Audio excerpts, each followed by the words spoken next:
Hello and welcome. My name is Chef Josh Berman, and this is Fresh Catch New England. Today we're going to be cooking some great dishes using New England seafood in a way that is much more approachable.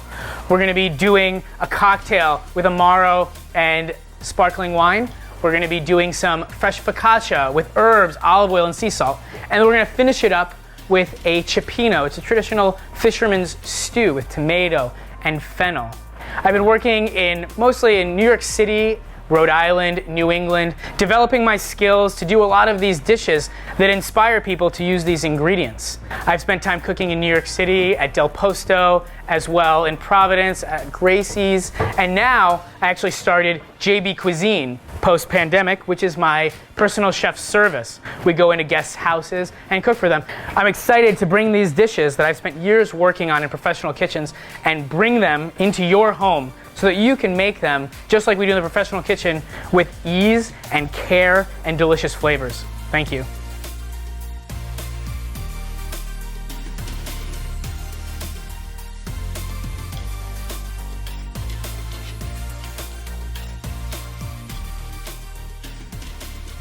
The next thing I'm going to make is a cocktail. I think that's going to pair really nicely with some of the dishes that we have to come.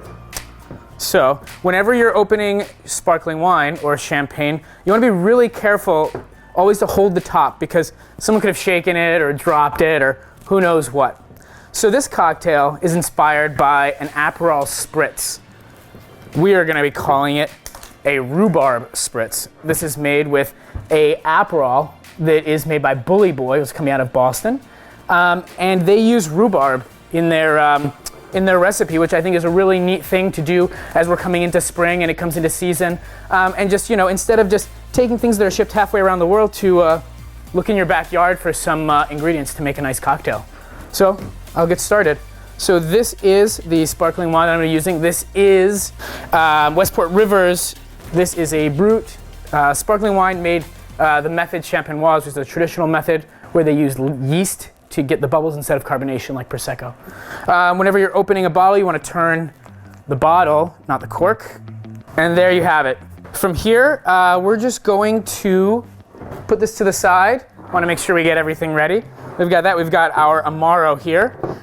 So for this cocktail, for a standard pour, I'm going to do about an ounce of this because I like this. I like that bitterness that kind of wakes up your palate. This is actually classified as an aperitivo you would have before a large meal to whet the appetite. So we're gonna do 1 ounce, 1 ounce. And this one's a little bit darker than Campari or Aperol, like traditionally you would use in this cocktail, but that doesn't bother me. I'm more about the flavor anyways. So now we're going to add our sparkling wine. You could use Prosecco for this if you prefer. You could use a champagne for this if you prefer. Personally, if I'm spending the money on something like champagne, I'd like to drink it straight up. But you can do whatever you like with the ingredients that you find. Okay, so we have our cocktail. And then all we're going to do with this is we're going to garnish it with a little twist of orange. We'll do 2 of them. The orange is actually a traditional garnish for this, for an Aperol spritz. And there you have it. Wow, that's a great cocktail. And it's gonna go great with our next course. These broiled oysters that I do with red curry and Chinese broccoli, cilantro, lime, a little bit of breadcrumbs. The minerality in that dish mixed with this cocktail is a real winner. Thanks.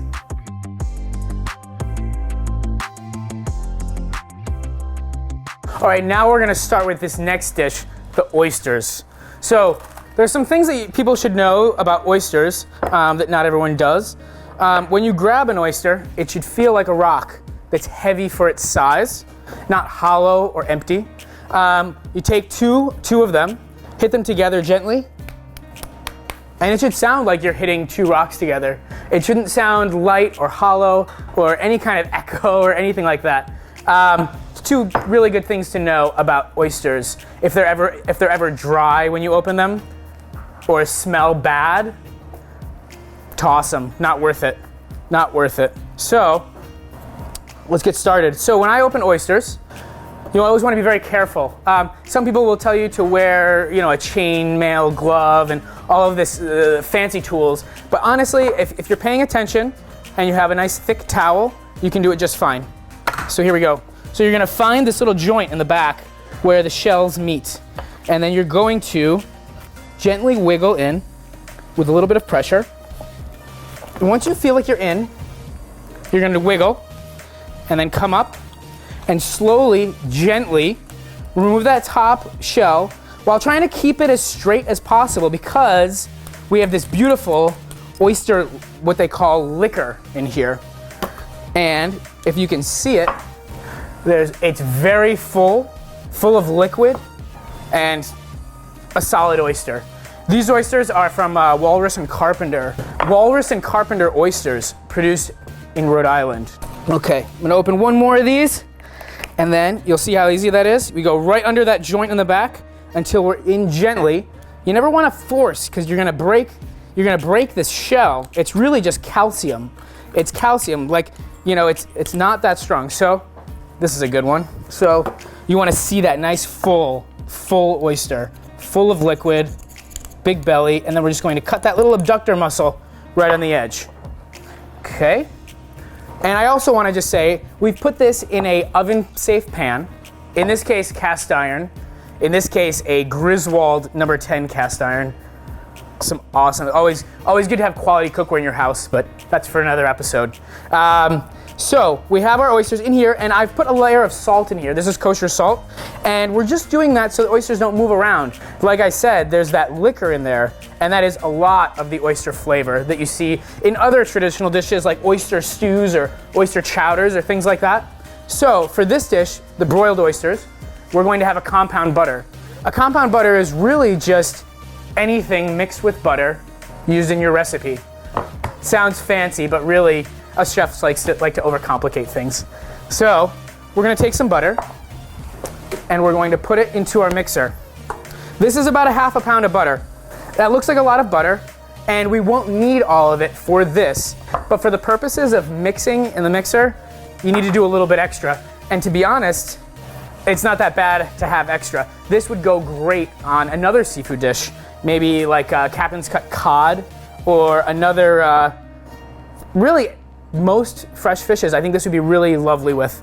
So then we're gonna do is we're gonna take this. This is red curry paste. It adds a little bit of heat. It adds a lemongrass, coriander, kind of cardamom, Southeast Asian flavor, which is what we're going here. And I think it's important, and something that I want to talk about in this episode, in this show, is that it's important to take these ingredients that people use and maybe use them in different ways, but while still utilizing the freshest possible ingredients, which is something that's very important to me. Next, we're going to take about 1 tablespoon of miso paste. Miso paste is made from fermented soybeans, and that adds very umami and unctuous flavor to this dish that you're already getting from these awesome oysters. And then next, we're going to add some of the things that we need to use our knife for. And I think it's important to talk a little bit about knives in general. So what I have here is a 8-inch chef's knife. It's in a saya cover, which is made of wood, which some people don't like in the kitchen. The wood, it is porous and it can harbor bacteria, but if you're keeping your knives and utensils clean, that should be the least of your issues. So they're porous, that's exactly the reason, is so that they breathe and your knife won't rust. This is a very old Japanese technique where they have these pins in here that hold it. We pull that out, that's just a protective cover. Put it to the side. Always be very careful whenever you're holding a knife to always, hold it by the handle. Some people like to hold back here. That's kind of like your kind of housewife chop, but you guys are better than that. So we're gonna hold it right here, like a professional chef, What we're gonna do is we're going to do this chop. So I'm gonna do a quick little smash there to get us started. And I'm not doing a ton of force, and we've really done most of our work there. It's really about, the least amount of work possible So sometimes what I like to do is add a little bit of kosher salt or coarse sea salt in with my garlic as I'm chopping it. And what you can do here is create almost like a paste, because what we want for this dish, there are different ways to cut garlic for different dishes. With some Italian pastas, it's nice to slice them or even just break it and fry it. Sometimes they take it out of the dish after it's fried in the oil. But for this, I want all of that garlic flavor to go in. And plus, we're only doing 2 cloves, so it's not really that much. We're gonna grab a little bench scraper. This is something that I think I don't see a lot of home cooks using that much, but it's a great thing to have. And to be honest, pennies, less than $1 for something like this. So, and it's a great way to keep your workstation clean. Okay. Next, what we're going to do is we're going to add a little bit of cilantro. Now, with this cilantro, I want to just gently slice it. I don't want it finely minced. This isn't some fancy restaurant. We're cooking for us here. So we just go through it once like that, and then what I'm going to do is I'm going to turn it, almost like we're dicing something, and then I'm going to run my knife through it one more time, just a little bit like that, not too much. Sometimes you'll see if you have a white cutting board and you're chopping something, the cutting board's all green, and that's not what I want. I want those juices and that flavor to be in the dish that we're making. And we're going to use this trusty bench scraper here, keep our area nice and tidy. That's going to go into our compound butter. And then one more thing I just wanted to note, I have some panko breadcrumbs here. What's cool about this, that I love about this dish, is that there's panko breadcrumbs in this compound butter, which is not something that people would always necessarily think to do, but it just makes it easier down the line, as you'll see, because we're going to put that butter on the oysters, and as the butter melts, those breadcrumbs are going to get crispy and really delicious. So now we're going to mix this to combine. Now it's important to note that you want to have room temperature butter here. You want these things to mix together properly, the whole thing to be properly incorporated. If you find that your butter is a little bit cold, because this room's a little bit cold here, so I'm going to add a little bit of water, and that's just going to help us bring all of this together so that it's a homogeneous mixture. Then I'm going to mix this up a little bit higher, just to get everything mixed in here. Now, what we have here may not look like much, but this is something beautiful. And it's something that will last in your fridge for a very long time. Okay, so we have our homogeneous butter mixture here. We have our oysters on our bed of salt, kosher salt. And then we're going to take this mixture as well as some of our Chinese broccoli that we're going to add in. Chinese broccoli first. This was kind of, to be honest, this dish was inspired to me a little bit from some of my my more formative years cooking in restaurants, making things like oysters Rockefeller, which is traditionally spinach and lots of butter, maybe hollandaise and things like that. But we're lightening it up a little bit. There is still some butter, but it really goes well with these oysters. So we've got this Chinese broccoli, but you could also substitute spinach for this. Really, to be honest, something that I want to talk about so much is that it's important just to find fresh ingredients wherever you are, not so much to use exactly what I'm telling you right now. Great, so I have the mixing bowl here with our compound butter. And what we're going to do here is take just a little bit of this on a spoon and smear it into each one. Oh man, this is good. I love this. It reminds me of eating broiled oysters in New Orleans. I was lucky enough to go on a trip to cook for the Emeril Lagasse Foundation in New Orleans a few years ago, and got to try these oysters. Broiled oysters are everywhere, but down there. And again, you're going to want to use something here that is oven safe. No plastic handles, no Teflon pans. You shouldn't be using that anyways. Use cast iron. So we've taken our oysters and we've smeared a little bit of that compound butter on top of the Chinese broccoli in the oyster. And now what we're going to do is we're going to take it to the oven. But before we take it to the oven, there are some different schools of thought on broiled oysters. And to be honest, it's really up to you. Some people like them to still be raw with the flavor of that butter. Some people like them to be fully cooked and crispy. I like somewhere in the middle, you know? Make sure that your oven is set to broil on this. That's gonna add some great heat from on top. That's what broil means. You're broiling, you're getting that heat directly from on top, and that's going to give us the texture, color, and flavor that we're looking for.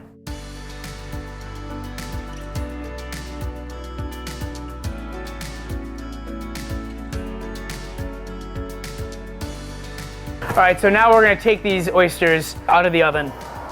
These have been broiling for about 6 minutes. Like we said, 4 minutes on that bottom rack, 2 minutes on the top, and you will have beautiful broiled oysters just like this. Just like any of those restaurants that you've been to, you can do this at home. We're going to garnish them with just a couple of the things that were already used in the dish. This is a common trick that a lot of chefs do. You know, you go through the dish and how you made it, and what those ingredients are, and try to find a relevant garnish. Sometimes it's not even necessary, but in this case, we're just gonna take a little bit of that fresh cilantro. Remember how we cut it last time? Just sliced simply. You don't have to beat it up. You don't have to break it down, you know? You don't have to yell at it. Just like that. We'll go around with a little bit of cilantro, and then a little bit of lime. I like a little bit of acid with this dish. There's a lot of fat from the butter, a lot of minerality from the oysters, crispy breadcrumbs. The lime really sets it off and kind of brings out that Southeast Asian flavor. So, I guess we should dig in. Here we go. Take one of these. Always be very careful. These are pretty hot. I'm a trained professional.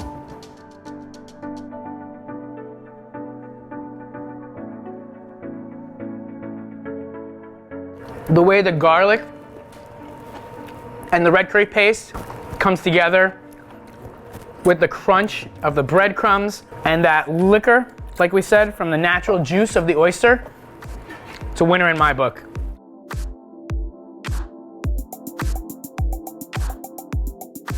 Okay, so the next dish we're going to make is a very simple bread, an Italian bread called focaccia. To start our bread, there are a few things that you need to do, and there's an order in which you need to do them.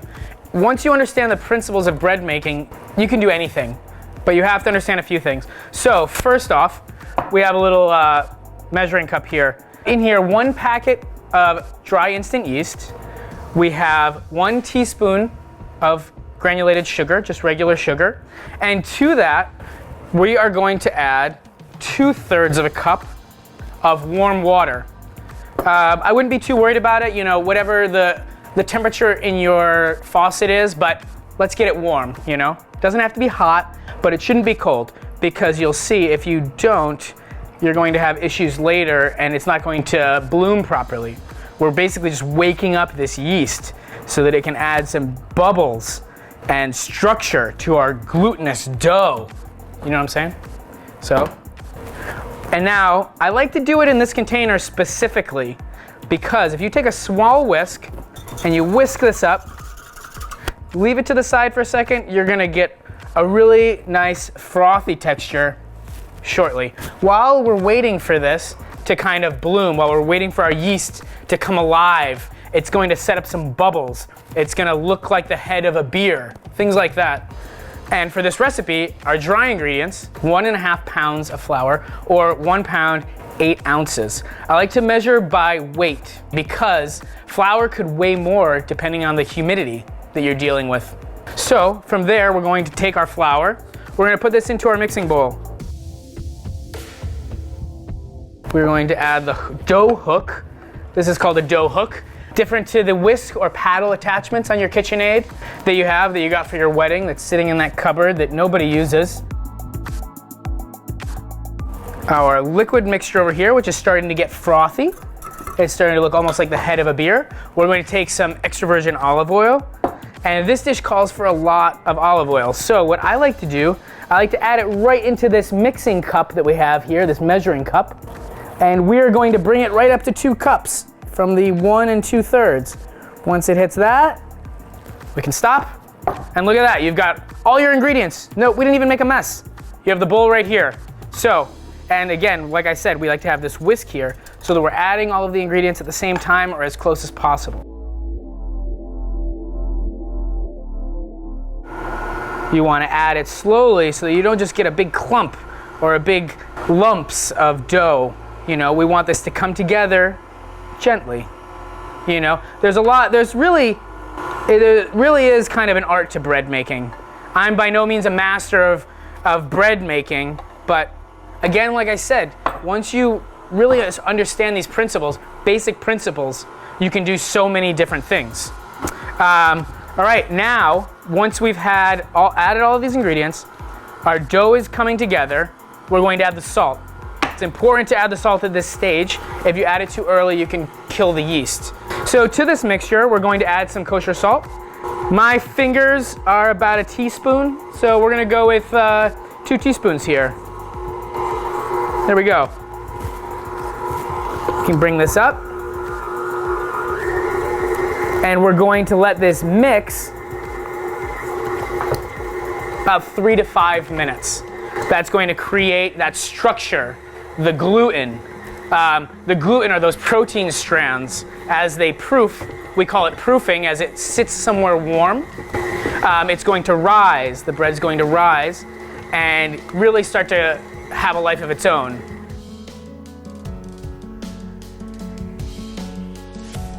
All right, great. So now that we've had a chance to let our dough mix, we are going to take it out of the mixer. And you can see it's come away from the bowl really well here. And that's what you want. You want it to be totally mixed together. And then we're going to take a nice mixing bowl with a healthy amount of extra virgin olive oil in there.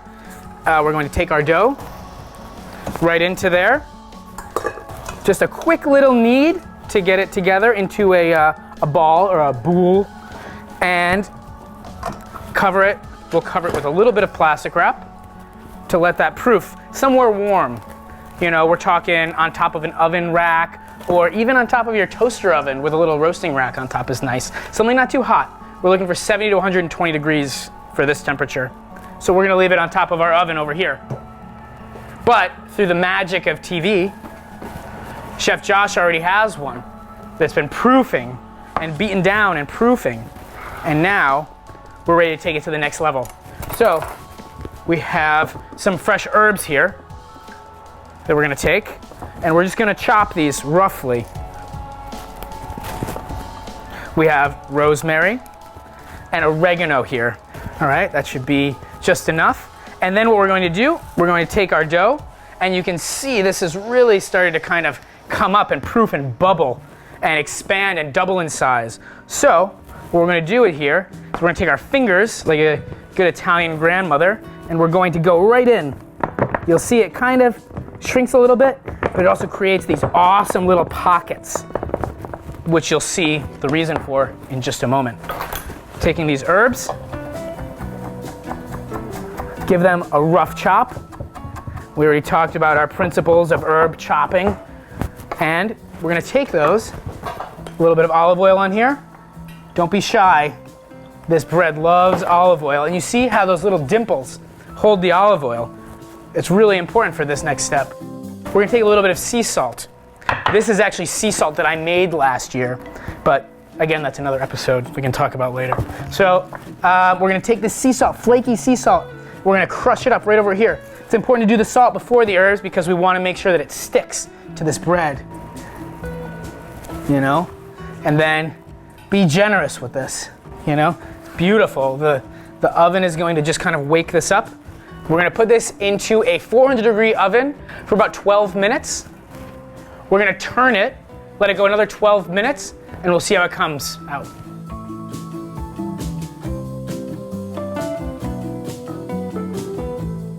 Now, our bread has been in the oven for 12 minutes. We rotated it for another 12 minutes. Now we're gonna see how it came out.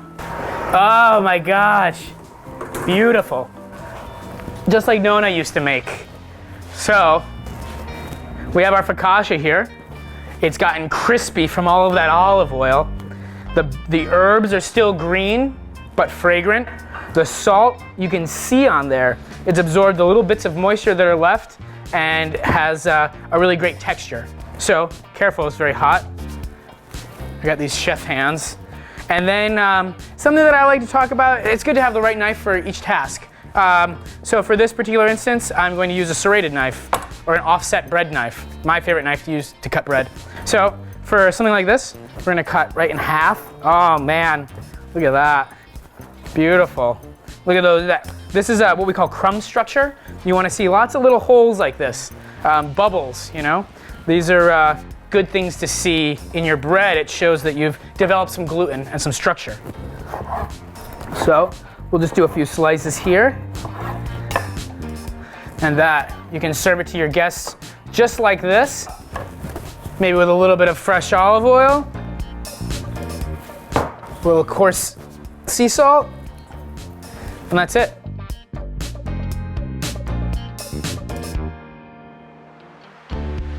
So for our next dish, we're going to do a cioppino, which is an Italian dish that typically is tomato-based and typically contains seafood.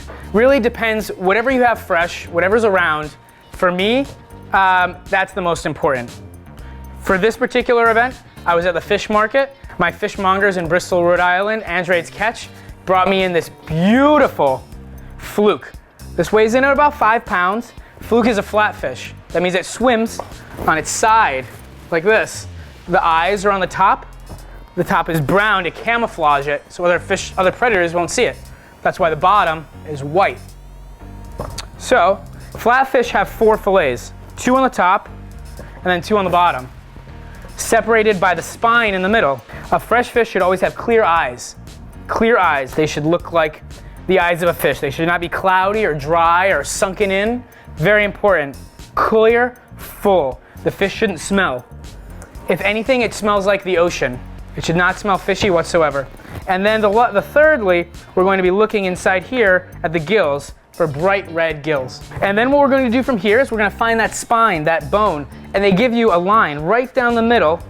And what we're going to do is just follow it as sharp as it can be.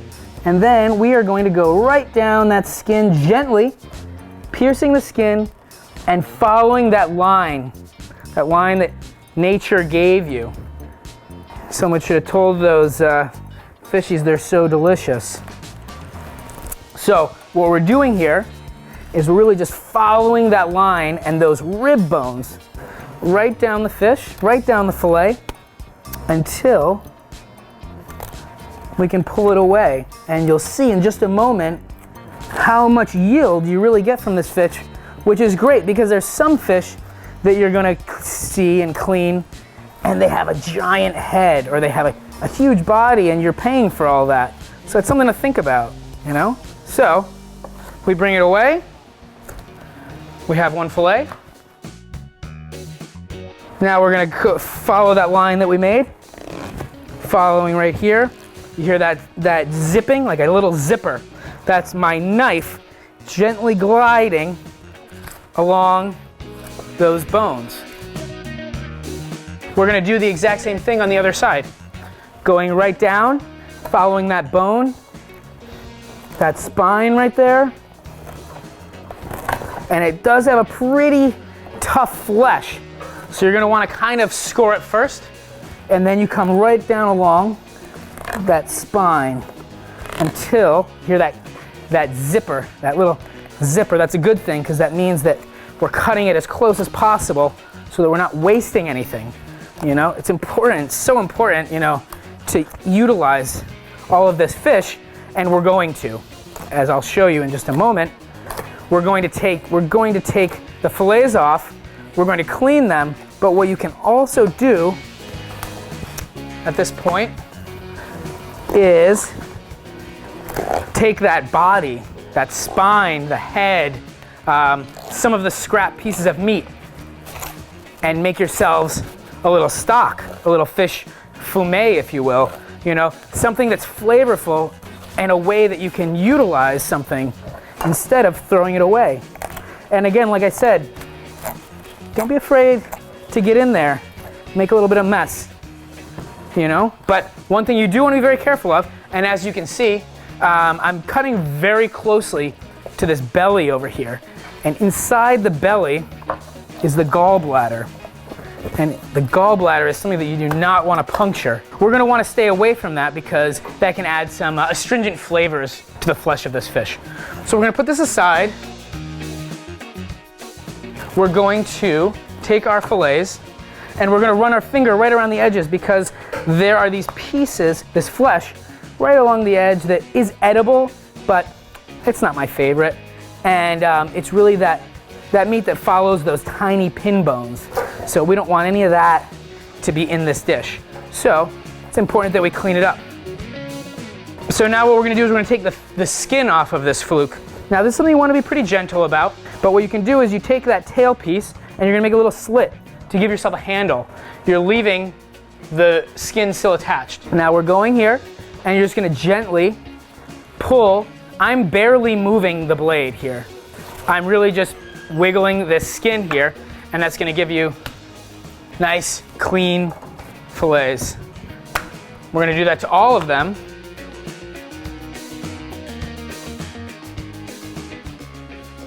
We have all of the fillets free from their skin. We're going to wash these off, dry them, and then finish up this cioppino. Great, so now what we're going to do is we're going to take our fillets here, which we've separated from the fish gently. For this dish, I'm wanting about 3 to 4 ounce portions because there's going to be a lot of other things with it.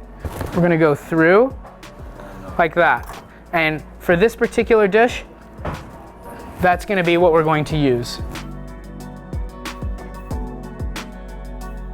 I have some beautiful fennel here, which I've separated the tops from, and we'll use these, the fronds, which are beautiful and delicious, as a garnish. They could go into a salad, or really just garnishing the top for color. Make sure your cutting board is always on top of something. And then we're going to take our fennel, and we're going to slice thin, very thin. And I have a whole bulb here, but I think I only want half because this is for flavor and we're gonna get plenty of it. Fennel is a great combination with most seafood, and in particular this dish with the tomatoes and the garlic. Again, garlic, we're doing something a little bit different this time. We're going to slice it very thin. If any of you have seen Goodfellas, Paulie had a great system for cutting the garlic in prison. We're going to add that in here. We also have a little bit of Spanish onion. I'm going to use about half for this recipe, and that's just going to be a small dice. For this, I want a little bit bigger. I don't want a fine dice, so I want to keep it a little bit bigger. So we're going to do that, just like that. And again, no wasting, you know? This isn't one of those, you know, fancy cooking shows, you know, we utilize everything here. Now that we've got some of these aromatic vegetables prepped up, we're gonna go over here to the pan, get it cooking. Come on. What we're gonna do is we're gonna take our fluke, our beautiful fluke that we just filleted, and we're gonna season it. There are different ways people like to do these things. I like salt and pepper. Some people just go salt, but it's important to season on high. It's okay to make a little bit of mess, but to make sure that you have full coverage. Then we're gonna go with a little fresh cracked pepper. We're gonna flip and repeat. A little bit of salt, sprinkled on high, and a little bit of fresh cracked pepper.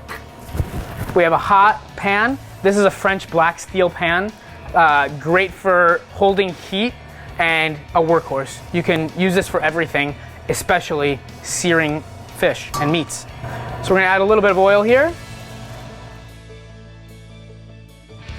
So we're going to drop these away from us. See this? See this motion? We're gonna do it away from us so that we don't splash ourselves with oil. Very important. Now, we have a very hot pan here. It's important when you're searing fish to leave it alone. So we're gonna sear this, I'd say probably about 30 to 40 more seconds. And once we have it there, like that, we're going to add just a little bit of butter to the pan. Not all of this, I promise, but it adds a really nice texture to this dish. Here we go. In with the butter. Now, we're moving this butter around. Moving it around. Now, at this point, you could add some herbs or some aromatic vegetables, but to be honest, I want it to be simple because we got a lot of other things going on here. We got another pan heating up over here. This is a copper pan. Copper heats up very quickly. It's a great conductor of heat and electricity. That's why we use it so much. So to this pan, we're going to be adding a little bit of olive oil.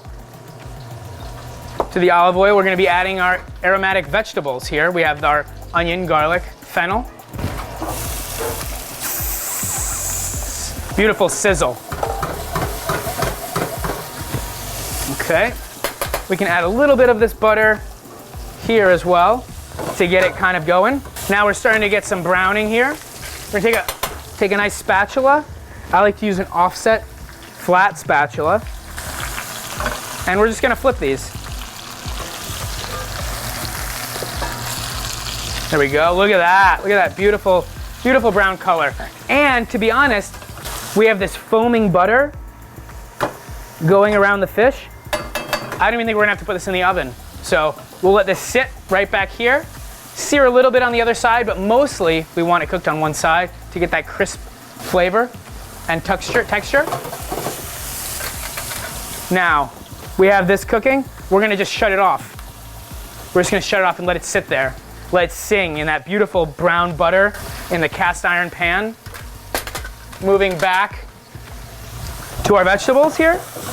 Starting to get a lot of heat on these. That butter is melted.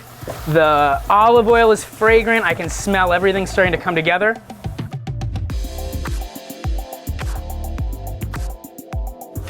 While these are sweating down, I want to talk a little bit about the shellfish that we're going to use for this dish. Again, you could use whatever you have, and you should use whatever you have locally. In my case, I have some beautiful Narragansett Bay little necks. There are different sizes of clams. We have little neck, count neck, top neck, and quahog. And quahog are the largest ones, and there's also sea clams, mahogany clams. There's a ton of clams out there. These are my favorite for this dish because they're small, tender, and delicious. Again, also we're adding some mussels. But before we do that, we've got our vegetables that are sweating down, our garlic, fennel, and onion. To that, we're gonna get a little bit fancy. We're gonna add some saffron. Saffron is a beautiful spice, arguably the most expensive of the spices. So we just added 30 flowers worth, Now, we're gonna let that saffron bloom. It's important to add it at this stage because the saffron mixes with the oil and really starts to come alive. If you look, you can see it starting to get yellow, and that's that saffron. Now, we've gotten some good sweating down of the aromatics. I'd like to season a little bit. We season in stages, always important. You don't want to add too much or too little, so we do it in stages. Now what we're going to do, this is where a little bit of technique comes in. We're going to cook the shellfish, and we're going to do so by whichever takes the longest to cook. That's exactly why we seared our fish ahead of time. Now we're going to take our little neck clams. These go in. Beautiful. It's important to note that I washed these very well before. All right. Bringing these down. All right, we've had our clams in here for just a couple of minutes. Now we're going to add our mussels and let those kind of soak up some of that flavor of the saffron and the vegetables, the garlic and the fennel. We have this going, we have this coming up, and then the last thing we're going to add to it is calamari.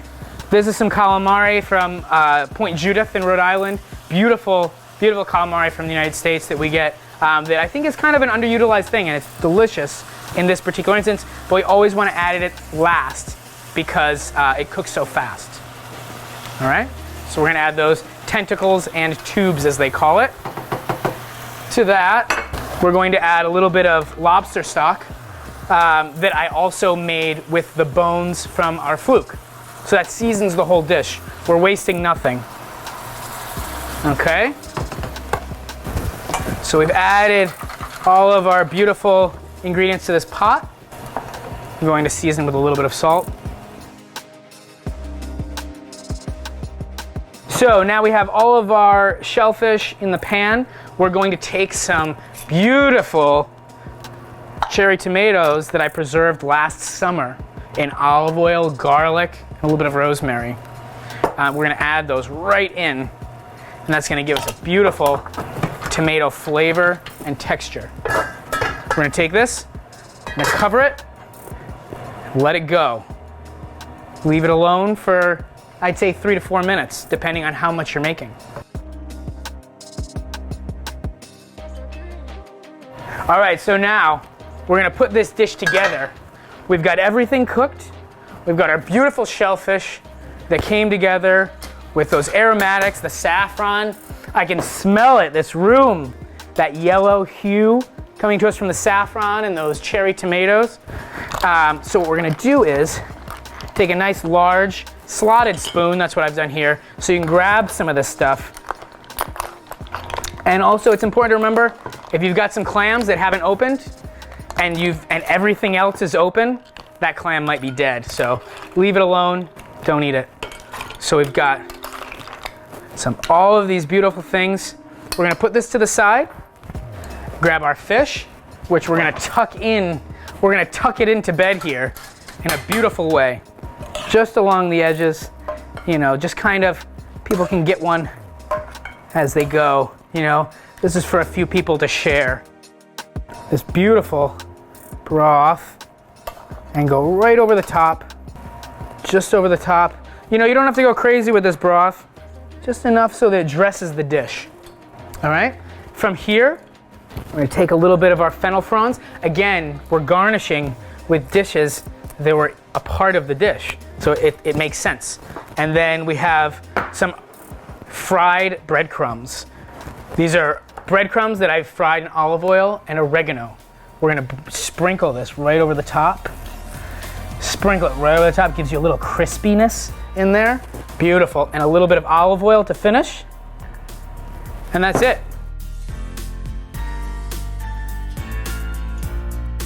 Thank you so much for joining us today. I hope you really got something out of this and were able to see the different types of seafood that you can utilize. I implore you to find your local fishmonger and find some ingredients that you haven't used before.